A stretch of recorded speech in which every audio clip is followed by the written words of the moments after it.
BJP. നേതാവ് Prakash ജാവ്ദേക്കറെ കണ്ടിരുന്നുവെന്ന് സമ്മതിച്ച LDF convener EP. Jayarajan. തിരുവനന്തപുരത്തെ മകന്റെ ഫ്ളാറ്റിൽ വെച്ചായിരുന്നു കൂടിക്കാഴ്ചയെന്നും രാഷ്ട്രീയ കാര്യങ്ങൾ സംസാരിക്കാൻ താൻ കൂട്ടാക്കിയില്ല എന്നും ഇ.പി. ജയരാജൻ പറഞ്ഞു. ബി.ജെ.പിയിലേക്ക് പോകുമെന്ന ആരോപണം കെ. സുധാകരനും ശോഭാ സുരേന്ദ്രനും ചേർന്ന് നടത്തിയ ഗൂഢാലോചനയുടെ ഭാഗമാണെന്നും ഇ.പി. പ്രതികരിച്ചു. LDF convener E P. ജയരാജനെ ബി.ജെ.പി. നേതാവ് പ്രകാശ് ജാവ്ദേക്കർ നേരിൽ കണ്ട് സംസാരിച്ചുവെന്ന നന്ദകുമാറിന്റെ ആരോപണം ഇ.പി. തള്ളിയില്ല.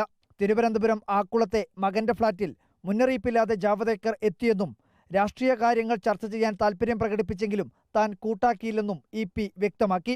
കെ. സുധാകരനും ശോഭാ സുരേന്ദ്രനും ചേർന്ന് നടത്തിയ ഗൂഢാലോചനയാണ് മറ്റാരോപണങ്ങൾക്ക് പിന്നിലെന്നും ഇ.പി. കുറ്റപ്പെടുത്തി. കെ. സുധാകരനും അതുപോലെ ബി.ജെ.പിയുടെ ആലപ്പുഴ സ്ഥാനാർത്ഥി ശോഭാ സുരേന്ദ്രനും ആസൂത്രിതമായൊരു ഗൂഢാലോചനയായിരുന്നു അത്.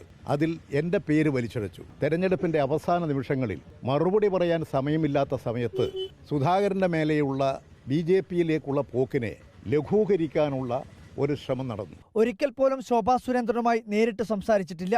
മകന്റെ ഫോണിലേക്ക് അവർ സന്ദേശം അയച്ചിരുന്നുവെങ്കിലും മകൻ അതിന് മറുപടി നൽകിയില്ലെന്നും ഇ.പി. ജയരാജൻ വ്യക്തമാക്കി. അവനൊരു വിവാഹത്തിൽ പങ്കെടുക്കാൻ പോയി. ഈ ശോഭാ സുരേന്ദ്രൻ വന്ന് എൻ്റെ മകനാണെന്ന് മനസ്സിലായപ്പോൾ അവനോട് സംസാരിച്ചു. അവനോട് നമ്പർ ചോദിച്ചു. പരിചയപ്പെട്ടല്ലോ എന്ന് പറഞ്ഞ് നമ്പർ കൊടുത്തു. ശോഭാ സുരേന്ദ്രൻ ചെയ്തത് ശോഭാ സുരേന്ദ്രനും മോദിയും മറ്റ് ബി.ജെ.പി. നേതാക്കളുമുള്ള ചില ഫോട്ടോ ഇവനയക്കും. അപ്പോൾ ഇവരുടെ വഴിയൊന്നും ശരിയല്ലെന്ന് തോന്നിയോടും അവനത് ക്ലോസ് ചെയ്തു. ശോഭാ സുരേന്ദ്രനെതിരെ മകൻ നിയമ നടപടി സ്വീകരിക്കുമെന്ന് പറഞ്ഞ ഇ.പി. ദല്ലാൽ നന്ദകുമാറിനെതിരെ മയപ്പെടുത്തി. തനിക്കെതിരെ എന്തെങ്കിലും പറഞ്ഞാലാണ് കേസ് നൽകുക. നന്ദകുമാറിനെതിരെ വെറുതെ കേസ് കൊടുക്കാൻ പറ്റുമോ എന്നായിരുന്നു ഇ.പി.യുടെ മറുചോദ്യം.